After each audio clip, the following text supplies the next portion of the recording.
Hi, this is Rhian. Sheila, I think you're on, but I can't see or hear you.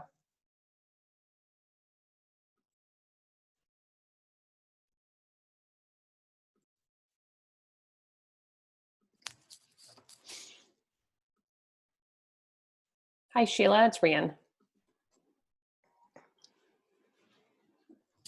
Hi, Sheila, how are you? Hello, hello. How are you? I'm great, thanks. How are you doing? Wonderful. I'm so happy to let me just finish what I've continue. I'm just came off of another meeting, so the No worries. recording is still Oh, got it. transcribing. So I am super excited to learn more about the work you're doing, about Silver, and how you got to where you are. Sure. So why don't we begin with you just telling me what prompted you? You started with J.P. Morgan Chase, and Yeah. I mean that's pretty impressive. And you left that, and now you're doing this. I just loved you. Just take me on, a journey. Yeah, sure. So maybe just the short background is I worked at JP Morgan for a long time, for almost 17 years, and was always in the asset management side of the business. So was predominantly helping families manage their investments, although did a little bit of work for endowments and foundations and some pension plans. And in my last couple of years at JP Morgan, there was this like convergence of work and home that led to the inspiration for the company. On the work side, I started working with a lot of technology companies during the era of like the early financial marketplaces. So think about people like Circle Up, Prosper, Lending Club, who all started as these peer-to-peer lending platforms, but very quickly had like lots of demand from consumers and realized they needed like institutional pools of capital to basically lend. And so I worked at that time within JP Morgan in a group that could lend capital.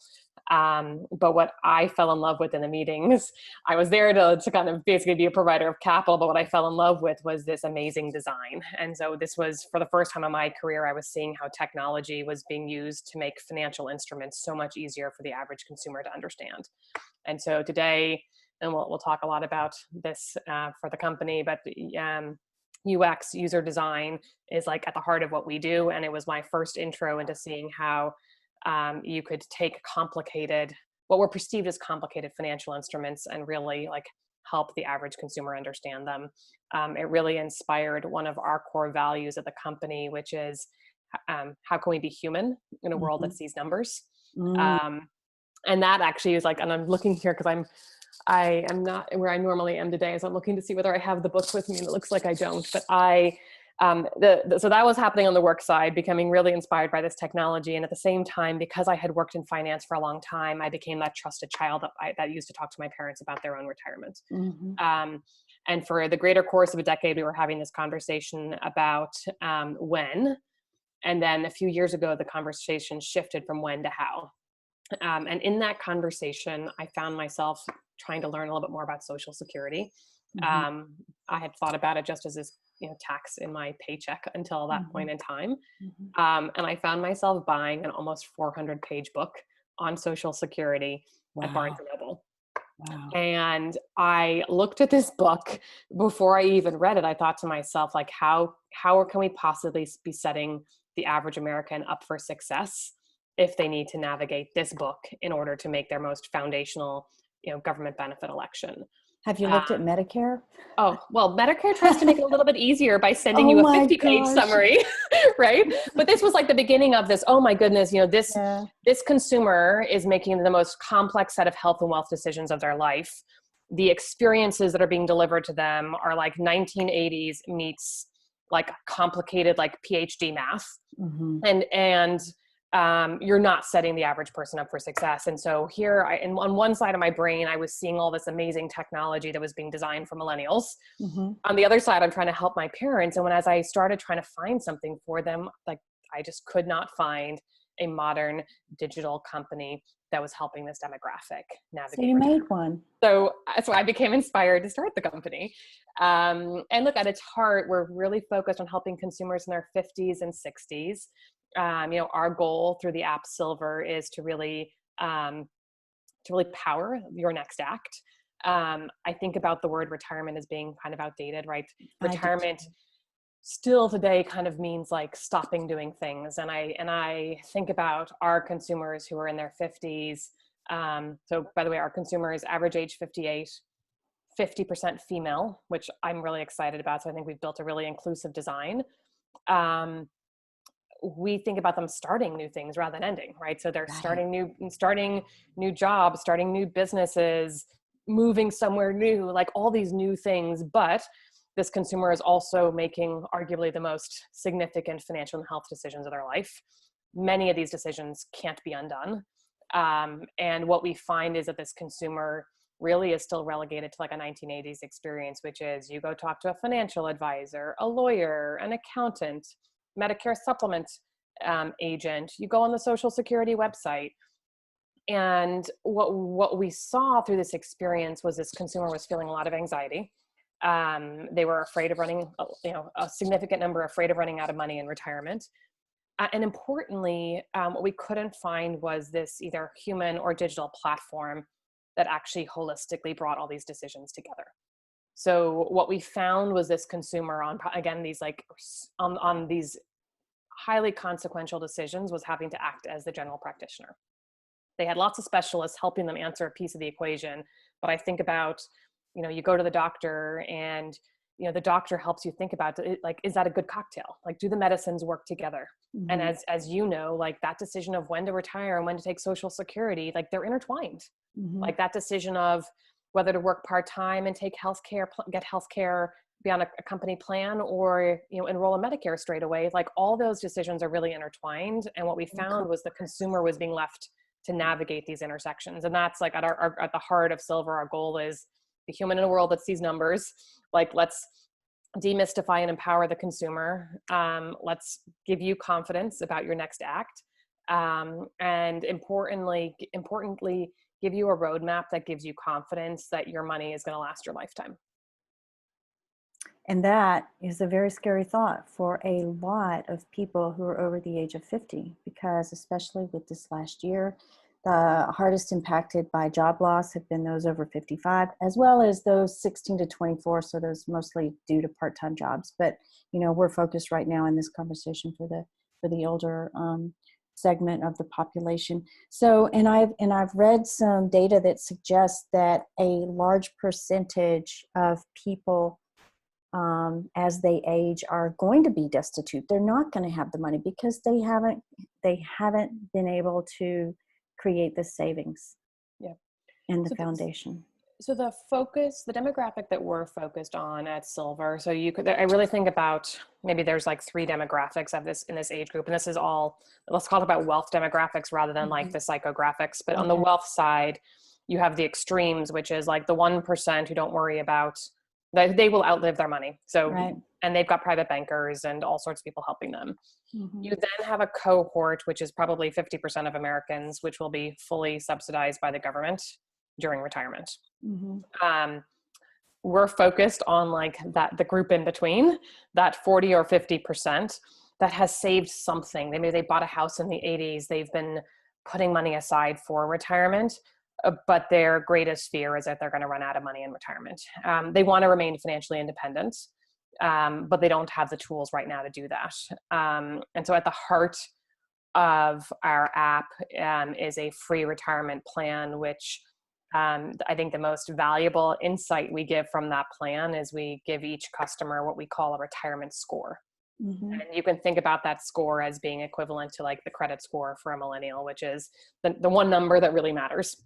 And back to my being human in a world that sees numbers construct, that retirement score is your age. It tells you how long your money is going to last you. So you give us a bunch of information, we calculate your score. Let's say your money is going to last till you're 85.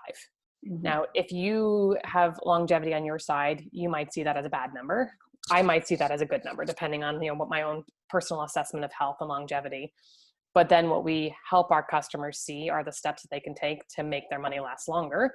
Or in many cases, it could actually be that your money is going to last until you're like in your 90s, and it gives you the confidence. I was talking with a woman, I guess 2 weeks ago, where her score was really high. Her score was in the high 90s. And she looked at it and she's like, okay, now I feel really confident moving to France for the next 3 years and like Wow. living. Like she's like, I lived abroad when I was in college. Uh-huh. I wanted to go back, but I just felt like it probably wasn't a prudent decision. But Uh-huh. now that I see this score, like I actually feel like I can go do that.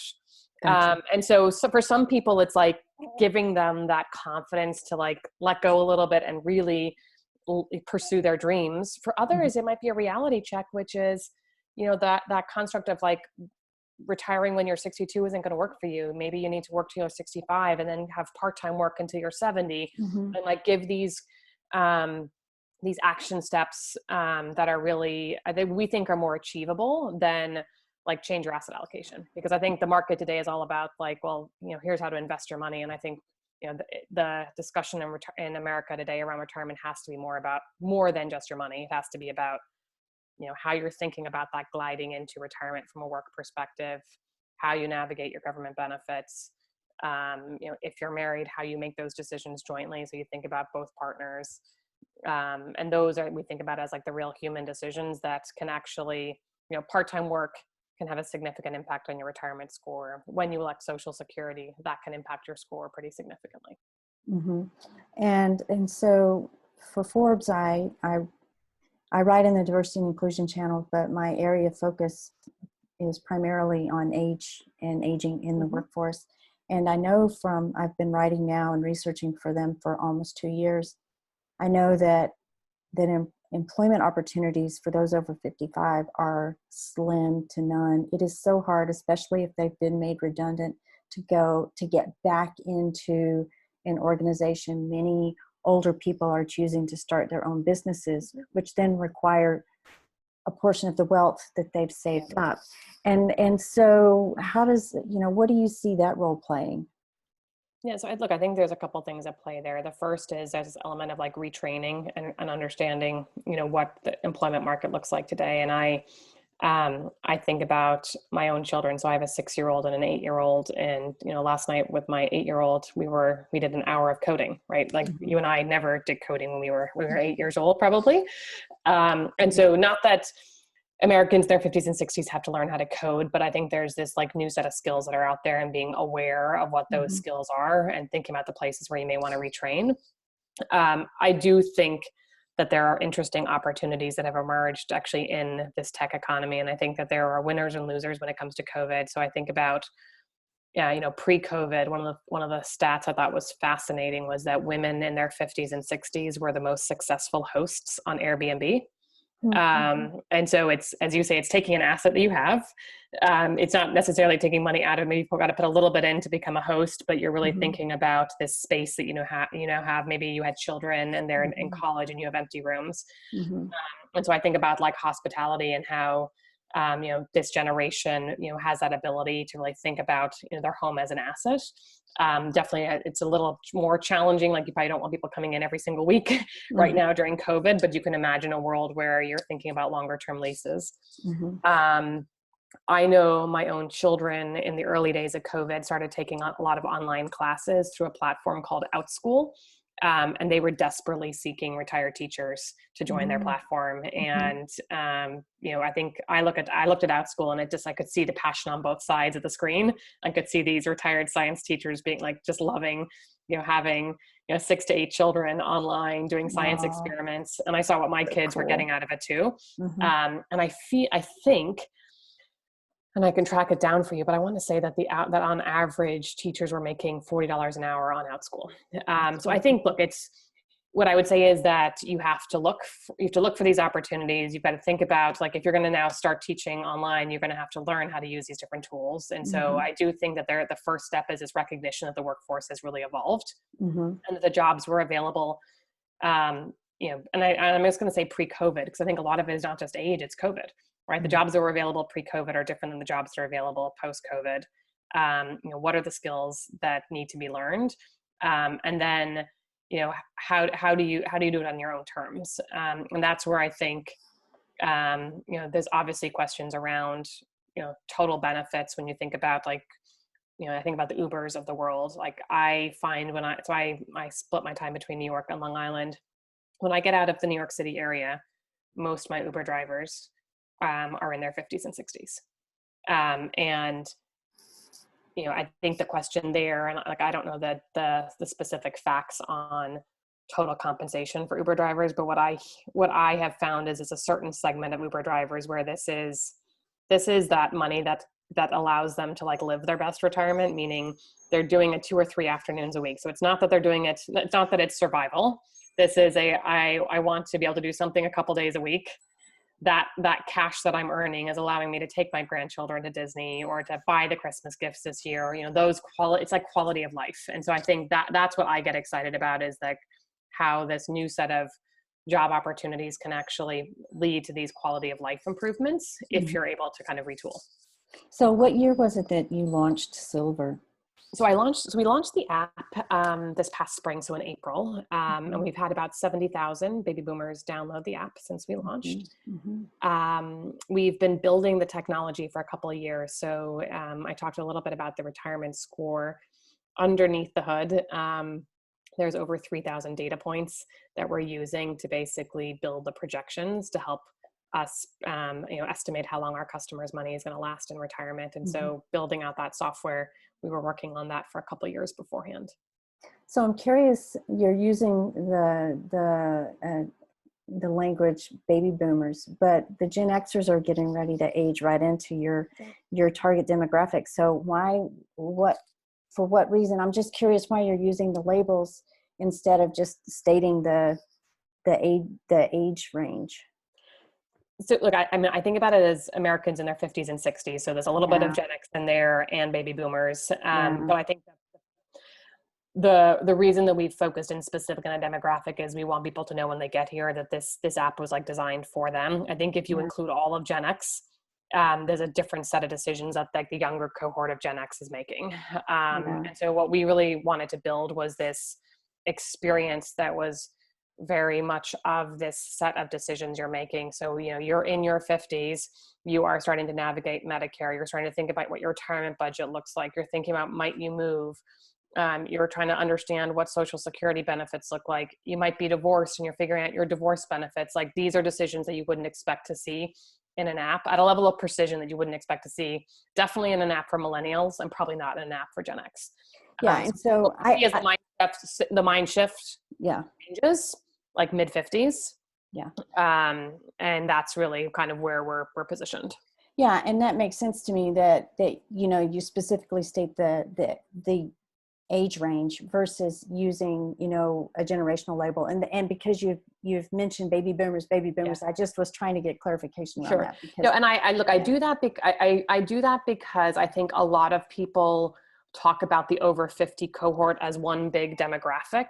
And my perspective is that there are very different segments of that demographic, both the decisions they're making, both the financial independence that they have. And so we're really focused on that, that customer that's pre-retirement that is about to make all these decisions.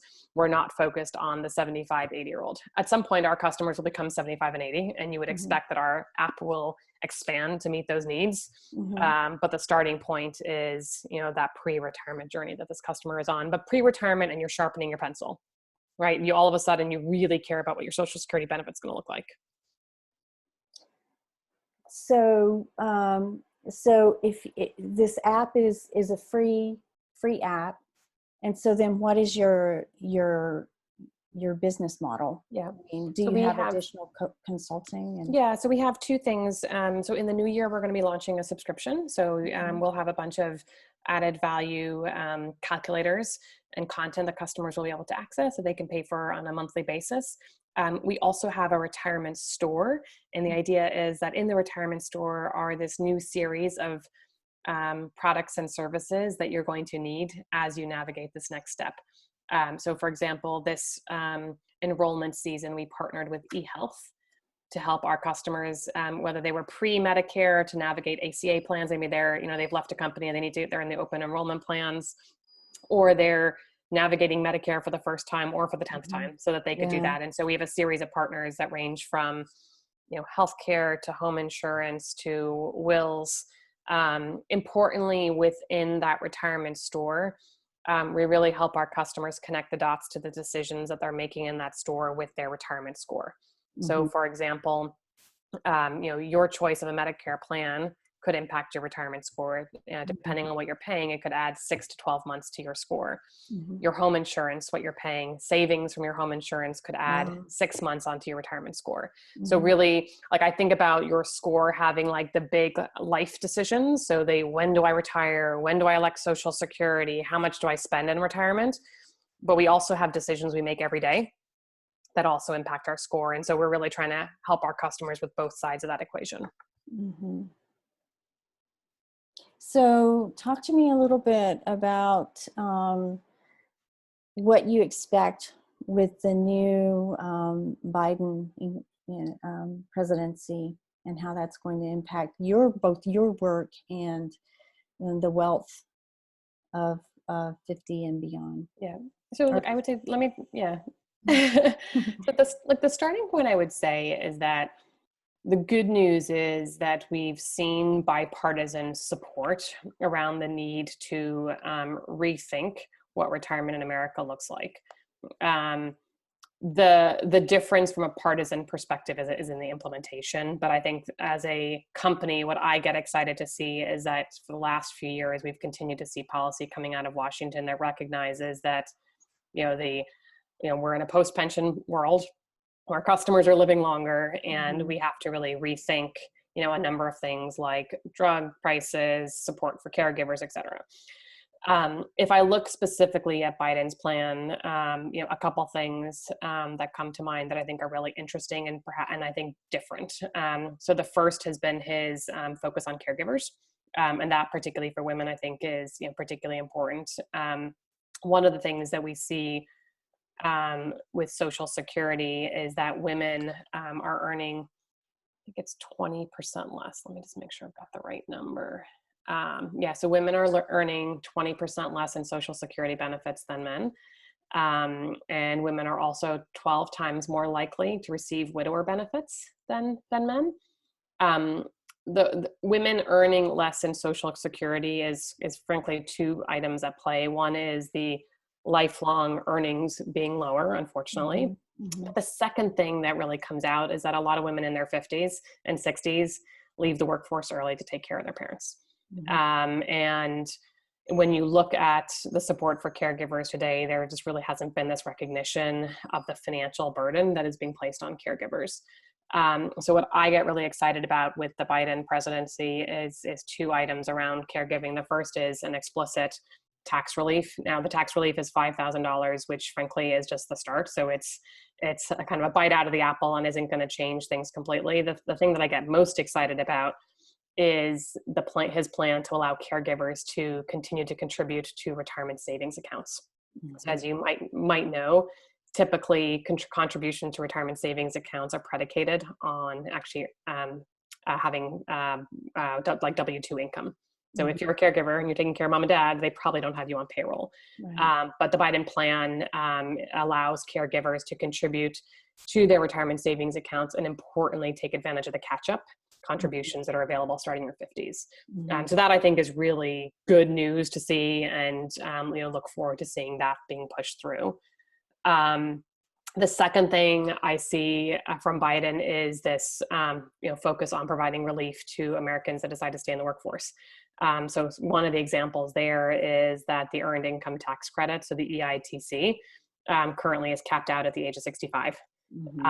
And he has indicated that he wants to take that age cap of 65 off, which means that Americans who are earning up to about $55,000 will be able to get that tax credit. That obviously just recognizes that whether it's part-time or just working longer is a reality. And the last thing I'd highlight is around Social Security, and I kind of alluded to this already. So Social Security makes up almost over 50% of the average American's retirement income. It's most Americans' largest retirement asset. The word benefit does Social Security disjustice.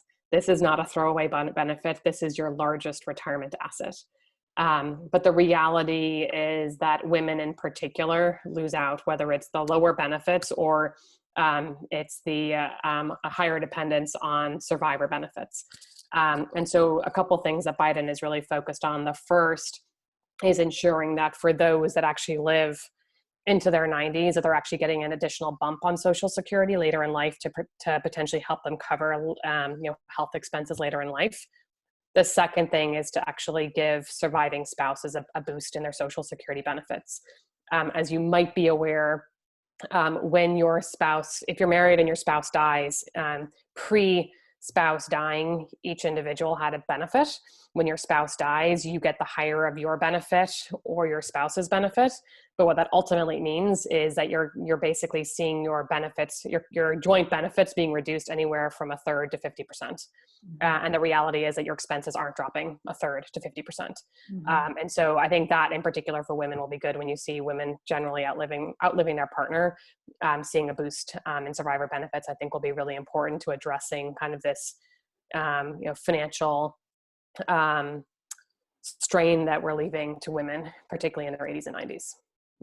So those are some of the things that I like when I wrap it all up. The trends that I see is recognition that we're living longer and working longer, right? So working longer, so capping your EITC credit at 65 makes no sense in a world that most Americans are working longer.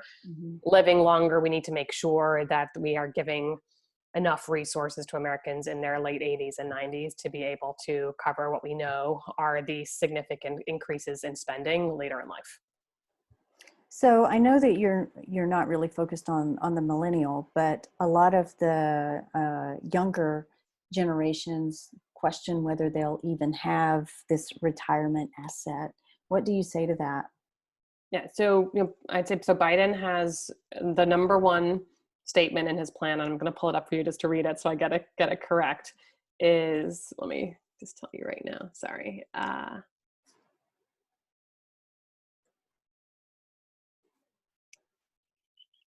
Preserve. So it's number 3 in his plan: preserve and strengthen Social Security. So the Biden plan,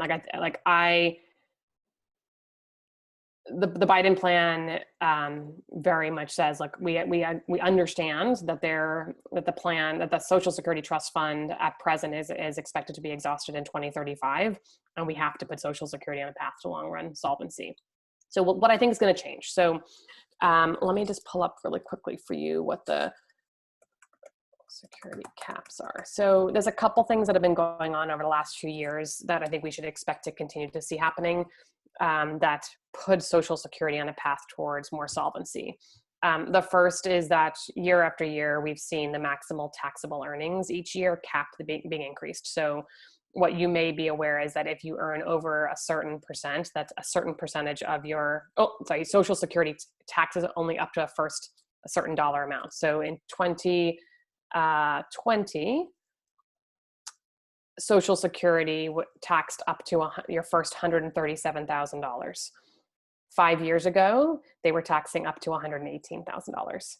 So one of the ways that Social Security can kind of fill the coffers again is continuing to increase that cap. And the idea there is that it basically means that higher income earners are being taxed more. The second thing that I would expect that we'll see is a continued evolution around what the definition of full retirement age is. So, we've been in this transition period where full retirement age from a benefits perspective has been transitioning from age 65 to 67. Not inconceivable that moves up to 70, right? So so I think there are paths that Social Security has been on in the past. And I think what we're just going to see is probably more bold movements. So, would it surprise me that in the next 5 years, the maximal taxable earnings is $200,000? No. And the idea there is if we tax higher income earners more, have them put more money into the coffers, that we'll be able to get to a point that every American can depend on Social Security in retirement. I think that would make the younger generations feel a little bit more secure. I think it's both. What I would say is that I worry that consumers elect Social Security early, meaning before the full retirement age, because they're afraid that they're not going to get it. So when you look at the curve of when people make the election, what you see is the most financially at risk individuals take Social Security at 62. The most financially secure individuals take Social Security at 70. And the difference between taking Social Security at 62 versus 70 is a 64% difference in your payment. So let me take that back to this conversation about longevity. The person that takes Social Security early means that as they age, they've locked in a lower benefit. The person that delays Social Security is locking in a higher benefit, which will be even more beneficial as they age. So what I want Americans to feel is confidence that they should make their election based on their retirement income needs, not based on whether or not they think Social Security is going to be around. And I do think that a large percentage of Americans today are making an early election because they are concerned about the viability of the Social Security Trust Fund. Well, you certainly would have a different perspective on that given your work, but given my journalistic work and all the people that I've talked to, I've heard story after story, I mean, lamenting stories of people who are taking early retirement because they had no choice. They were going to lose their home, or they couldn't buy food, and because they couldn't get a job because of age bias and discrimination in the workplace. And that's where I would say is I have hope and optimism, but it's not a perfect world out there. So these examples I give you of, the Uber drivers or renting out your house on Airbnb, they certainly help the upwardly mobile, right? Those stories work for the upwardly mobile, and that's less than half of the American retiree population. Yeah, I spoke to, as an example, because I'm a writer. I remember one interview where I was talking to a journalist, and people in newspaper have been really hurt. I mean, everyone's going on to these online models, and even Forbes, more so driven by advertising on their website, where they get, I don't know how many billions of hits a month. But people just, they cannot, there's just this idea that younger people are smarter and savvier and, well, certainly cheaper. And it's just really hard. So I think that in all of this, to say that for this to work, for longevity to work, and for solvency and financial independence to work, in addition to the emphasis that the Biden administration is going to put on all these changes around Social Security, I hope to also see more protections in the workplace for older workers, especially, if you think that they're raising the Social Security benefit to, 70, then people need to work until they're 70. And right now, people are having a hard time staying employed beyond 50.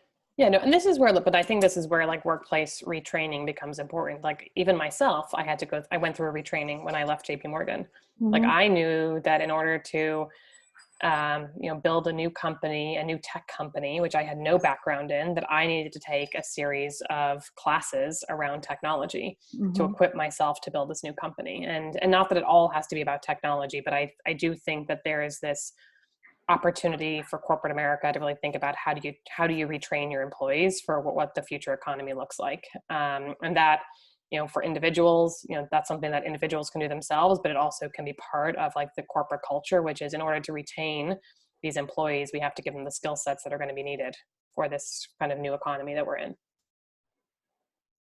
I agree. So there was a 2018 Future of Work report that said that 63% by 2021 or 20, I think by 2021 or 2022, 63% of the workforce is going to require retraining. I mean, because technology is changing for everybody.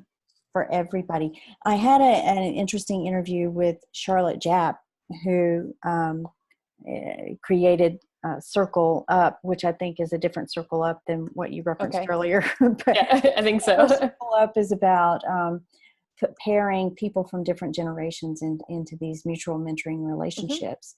And she made an interesting statement that I really liked, and I hadn't thought about it before, but I believe that there's some truth in it.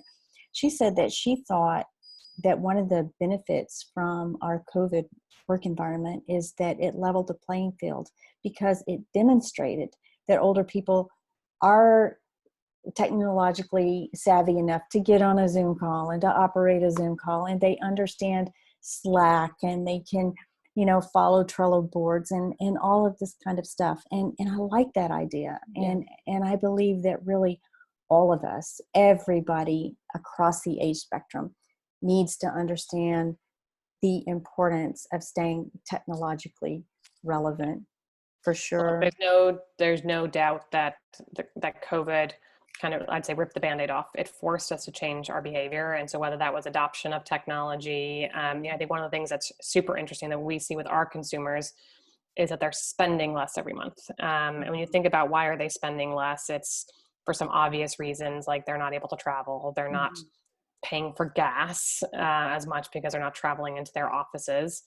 But we're also seeing that the adoption of technology has reduced their spending budget when it comes to the discretionary spend. Mhm. So the obvious examples of that are things like not going to the movies. And they've got a Yeah. Netflix subscription now. They're Yeah. not going to live sporting events. They've got ESPN Plus. Mhm. And I think what we've seen with this generation is, you know, America, let's call it Americans in their 50s and 60s or baby boomers. They weren't the first adopters of Zoom, Mhm. right? But once they saw how to use it and the Mhm. value, they Mhm. became quick adopters. And I'll just share a personal story there, which is, so my dad is 70. And in the earliest days of COVID, when the children were home, I was, as a working mom, desperately trying to find ways to occupy my children while they were not really getting a lot of online school. And so we started having my kids play chess with my dad. Mhm. And they were using an app called chess.com, which is You must have fantastic. watched The Queen's Gambit. Yes, we did. So they were playing chess.com, which I love, except for there's no audio. And so we basically, part of my son and daughter love to engage with their grandfather while they're playing. And so I taught my dad how to use Zoom so that we could have Zoom going on one phone, and they were using the app on the other phone. And so they would have this audio going. And, the first few times were a little bit painful, but we got it going. And then, a month later, my dad says to me, oh, I can't talk to you on Saturday night because I have a Zoom cocktail party with my French class. And then a couple of weeks later, it's like, I can't talk to you on Sunday morning because I've got my Zoom church service. And so he hadn't had a need for Zoom in he's a retired doctor, and they didn't use Zoom in the hospital, right? So he hadn't seen that application in his work setting. Mhm. But once someone taught him how to use it, he applied it to different parts of his life. And I think that's like, my dad has been living with us for the last 3 months. And I think Mhm. what we've also seen with COVID is a lot more multi-generational habitation going on. And I Mhm. think as that has happened, what you're seeing is the sharing of technologies both ways. So my dad last night was saying to my son, as he was doing his hour-long coding, he was explaining to him what coding in the 60s and 70s with a motherboard looked like. Yeah, Right? yeah. And so The punch cards and all that yeah, stuff. exactly. And so I think there's this, I think one of the things that's happened really with COVID that has partially driven the tech adoption has been, more multiple generational families than before sharing the different technologies that they're using.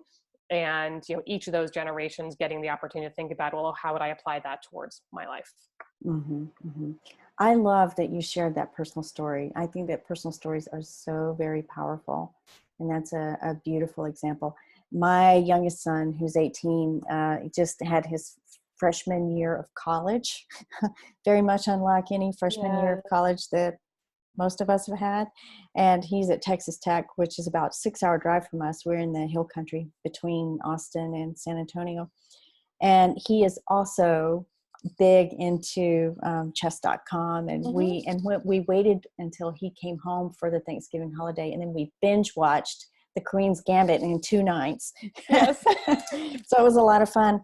So just to wrap up here, you mentioned that you're starting a new membership in January, and so I'm thinking in terms of timing and what would be most beneficial for you might be a story in January to So we're going to coincide. launch it so we're going to launch it in February. Oh, in And February. maybe Morgan, you can jump in here because I think we definitely will be launching the membership in February. And I'm not in a position right now to give you all the details because we're working Oh, out the okay. mechanics. So we Okay. could do that.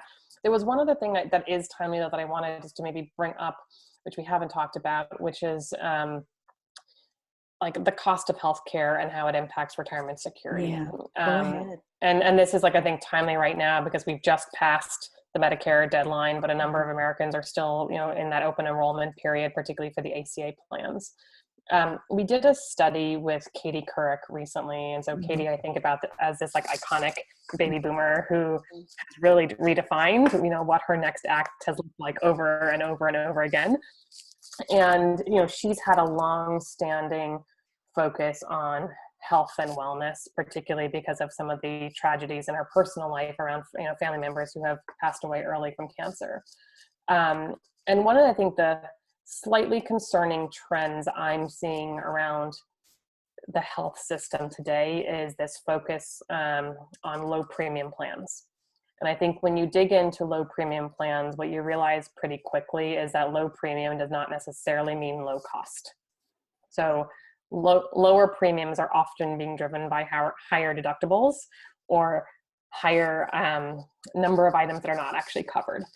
And so the work that we did with Katie recently was just in particular just thinking about preparing for health enrollment. And we looked at Medicare Advantage, and we looked at consumers who were on a low premium Medicare Advantage plan who were healthy. And then we compared it to a consumer who ended up having a critical illness like cancer. And what we saw was that the out-of-pocket costs associated with having a critical illness took 4 years off of the consumer's retirement score. So think about this as they lost 4 years worth basically of retirement savings as a result of being underinsured. One of my earliest insights as we went out and did user research around our consumer was this inextricable link between health and wealth and retirement. I have not met a retiree who doesn't talk about healthcare in the financial terms as I think about retirement.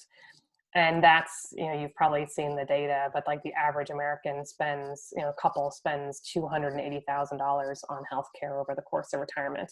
And that doesn't include being in a nursing home. So you think about your son who's going to college. You think about from a financial planning perspective, like helping pay or pay for your child's college education as being a big, financial decision that you're making. When healthcare costs $280,000 over the course of retirement, it's a financial decision. Right. The reality is that most financial advisors don't feel comfortable talking about healthcare. They see it as a health issue, not a financial issue. And so one of the things that we get really excited about within the app is really helping consumers start to understand what their cost of healthcare is going to look like in retirement, helping them scenario analysis. So there's the cost when I'm healthy, there's the cost when I'm may not be healthy, and then there's the what's my plan for long-term care. You can't have a financial plan today in America with a goal of being financially independent without taking that into account. And that, I think, as we go through the enrollment season, I think is so important it's not only selecting a plan, it's understanding the financial consequences of the plan that you're selecting. Wow. That makes absolute sense. Wow. And so that's part of your current offer. Yeah, so what we do in the offer today, and we'll have more when we launch the subscription in February, but what we do today is a couple things. The first is we help consumers understand just the different components of Medicare. So understanding, the Medicare A and B, but then also whether you're looking at Medicare Advantage or you're looking at a supplemental plan. We include location-based prices. What we know is a lot of our customers think about moving during retirement, and the reality is that healthcare actually costs something different in New York versus Florida. And so if you're running your budget, you need to factor that in. And then we also do location-based long-term care costs. You're probably well aware of this, but there's a really interesting supply-demand dynamic that goes into long-term care when you think about the difference between being in a long-term care facility versus having in-home care. In places like New York City, where there's a lot more labor, in-home care can be quite inexpensive. And so it actually can be much less expensive to be in in-home care than in a nursing home. But in other markets where there isn't as much, there aren't as many people available to provide in-home care, you can actually find long-term care facilities being a much more cost-effective solution. That obviously addresses none of the emotional decisions around whether you want to be in-home care or a nursing home, but being able to actually understand those financial implications as you think about the geography that you're going to live in, we think is really important. So with the app, we do a couple things. We based on, what we know to be your geolocation. We start by giving you that information based on your current geolocation. But then we also allow you to do scenario analysis to say, look, I'm thinking about moving. I'm going to look at Florida versus New York. Wow. What's interesting, and this is where, the math can get a little more complicated.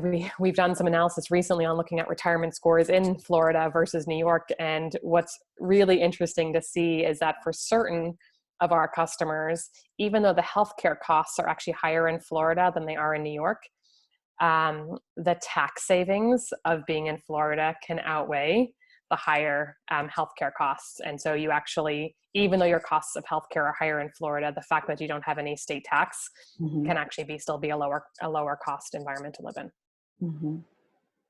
Does it include ratings for, say, healthcare facilities or whatever? So for example, I'm in Texas. Texas is not rated very highly in terms of retirement and healthcare facilities and that kind of thing. So I'm just curious if you take that into consideration as well. Yeah, so today, and I'm just, give me 1 second.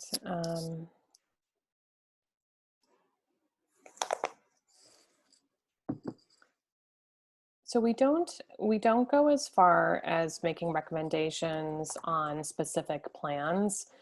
But what we do, and I just want to pull this up for a second to see what we have in here.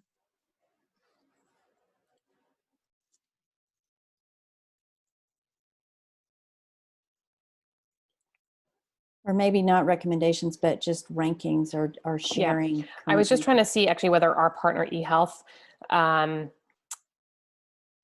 I believe that they have ratings of plans in their app. And so we don't do this today, but you can imagine in the future us pulling in some of those star ratings into the experience. So the first thing that we've done is we've actually built out the retirement score within a number of our partners. And so the idea is like help you understand how this partner actually impacts your retirement score.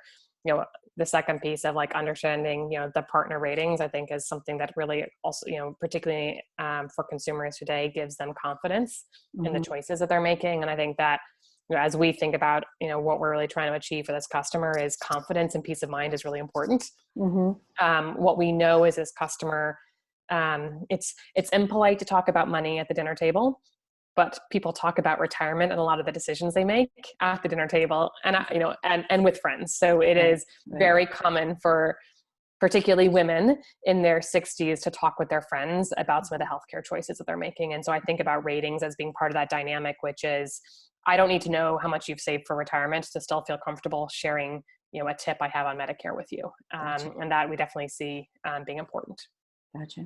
So, Morgan, you might want to pipe in here. So, and Morgan's worked with me before, so she knows kind of how I am.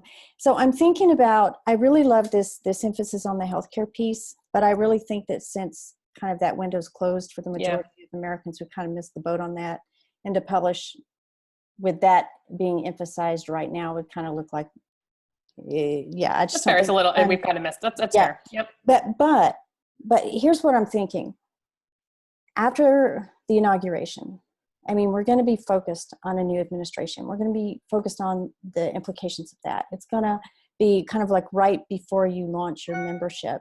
To me, that feels like timing wise, it would be good because we're moving into the holidays. People, we might remind them of something important now, but then they're going to forget.